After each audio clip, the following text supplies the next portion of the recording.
Voltamos. Bom, pessoal, continuando então a nossa aula, a gente falou, né, que o Weber, ele escreve lá a sua importante obra chamada O Protestantismo e o Espírito do Capitalismo, né? Essa obra é que vai dar ao Weber o título, vamos assim dizer, né, ao lado de Émile Durkheim e Karl Marx, né, como sendo os chamados clássicos da sociologia. A gente, de agora em diante, a gente vai falar, assim, ainda muitos nomes dentro das nossas aulas de sociologia, mas esses três nomes, pessoal, eles sempre serão, assim, os mais enfatizados, né, os mais citados. Vejam vocês, né? O Weber, ele morreu no começo do século passado. O Marx, ele morreu na metade do século XIX. O Durkheim, antes do Marx. E até hoje esses caras são falados. Hoje nós não temos, assim, vamos dizer, um sociólogo que tenha as características ou aborde áreas as quais façam com que ele tenha...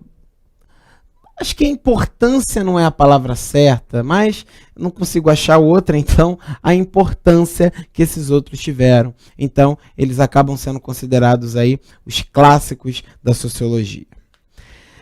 O Weber, ele menciona que a racionalização ela é importantíssima para a fundação do chamado Estado moderno.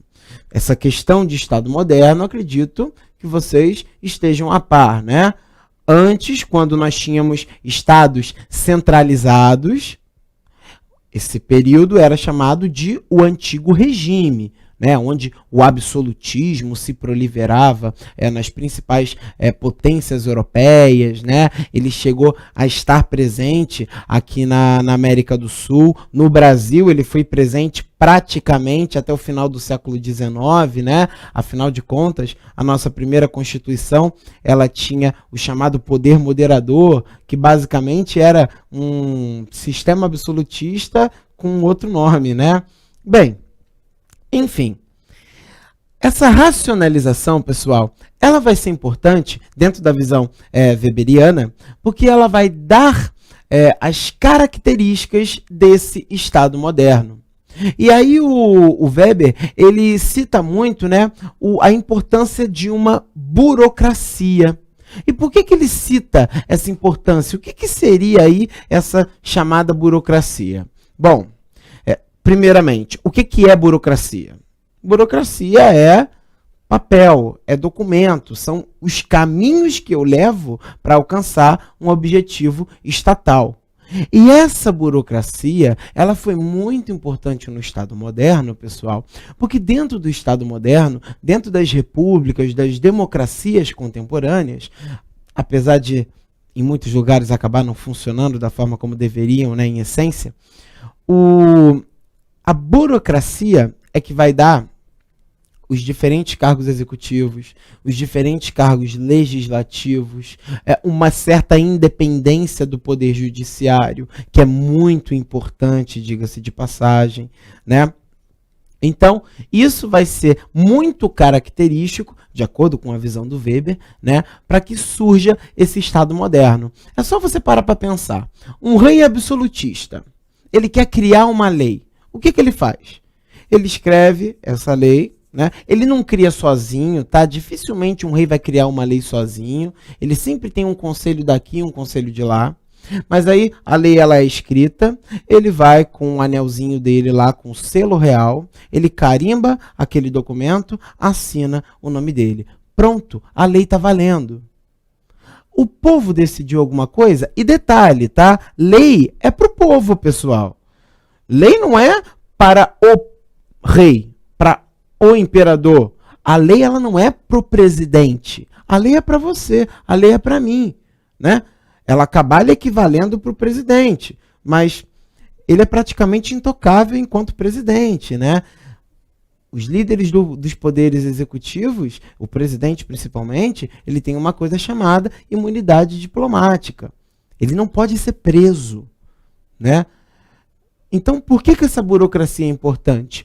Como eu crio uma lei no Estado moderno? A população pede.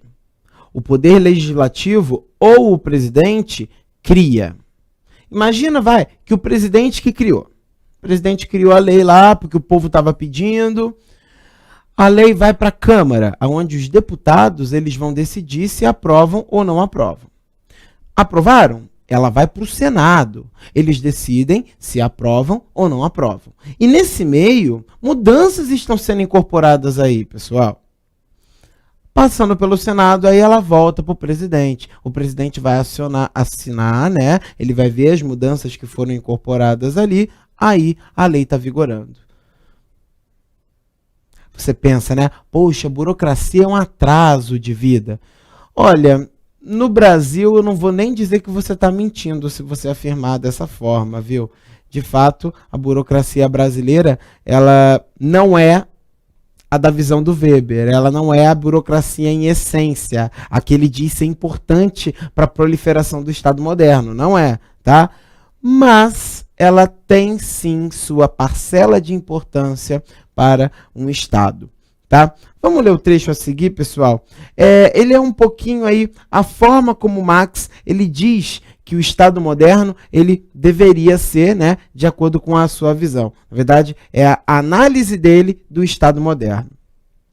O Estado moderno é um agrupamento de dominação que apresenta caráter institucional e que procurou, com êxito, monopolizar, nos limites de um território, a violência física legítima como instrumento de domínio e que, tendo esse objetivo, reuniu nas mãos dos dirigentes os meios materiais de gestão. O que isso significa? Significa que, uma vez que esse Estado moderno ele é criado, uma vez que o antigo regime cai por terra, já era, não funciona mais, o próprio Estado moderno vai se utilizar de algumas práticas características do antigo regime. Essas práticas elas vão ser fundamentais para fazer o que está escrito ali no texto. Olha o que diz ali, pessoal. Está falando de monopolizar. O que é monopolizar? É ter só para si, né? Uma coisa característica dentro do Estado moderno vai ser a criação de uma elite política. Já parou para pensar o quão difícil é entrar na política? O quanto os partidos eles dificultam a entrada de novos membros por não se tratar do seu próprio grupo político, da forma como esses novos políticos irão se portar. A gente aqui no Brasil fala muito de velha política, né? Tem que acabar com a velha política, certo? Bom, eu concordo que tem que acabar com a velha política, só que quem tem poder para acabar com a velha política, adivinha? São os velhos políticos. Então é muito mais fácil, é muito mais propício continuar do jeito que está, já que eles têm o monopólio, né? E para vocês terem uma ideia, os políticos poderosos do Brasil são chamados, óbvio, não, isso não é institucional, né? Isso aí é uma criação midiática, né? Mas são chamados de caciques, porque eles de fato têm um poder em suas mãos de influência, de articulação muito forte. Bom, mais um texto aí. Ele declara um pouquinho sobre uma análise do Max Weber em geral, tá? Ela é feita pelo historiador Raymond Aron. Vamos ler ela comigo. O que singulariza o universo em que vivemos é o desencantamento do mundo. A ciência nos habitua a ver a realidade exterior apenas como conjunto de forças cegas que podemos pôr à nossa disposição. Nada resta dos mitos e das divindades com que o pensamento selvagem povoava o universo. Nesse mundo despojado desses encantamentos e cego, as sociedades se desenvolvem no sentido de uma organização cada vez mais racional e burocrática. Eu dou aula de história, né? Para todas as turmas do ensino médio, de humanas em geral, na verdade, né? E que história vai me dar o exemplo que eu vou citar para vocês. Eu, quando dou aula no primeiro ano do ensino médio, eles adoram quando eu falo de mitologia grega. Aí olha que incoerente, né? O que é mitologia grega? É o estudo de deuses pagãos, né? Nenhum ali é o Deus, é o Jeová, é o Yahvé, não é? Né? E todo mundo adora, não? Porque o Zeus solta raio pelas mãos. Aí eu pergunto para vocês, como é que será que ficaria a opinião pública se passássemos a estudar a mitologia africana dentro das escolas? Não que não se estude, né? A gente fala da mitologia egípcia e o Egito está na África, né? Mas eu estou falando dos orixás, seguidos, né, pelas religiões de origem africana que são enraizadas aqui no Brasil. E aí? Será que seria bem-vinda essa ideia? Será que se eu falar de Inhansã, da mesma forma que eu falo de Afrodite, o aluno vai receber isso de uma forma melhor?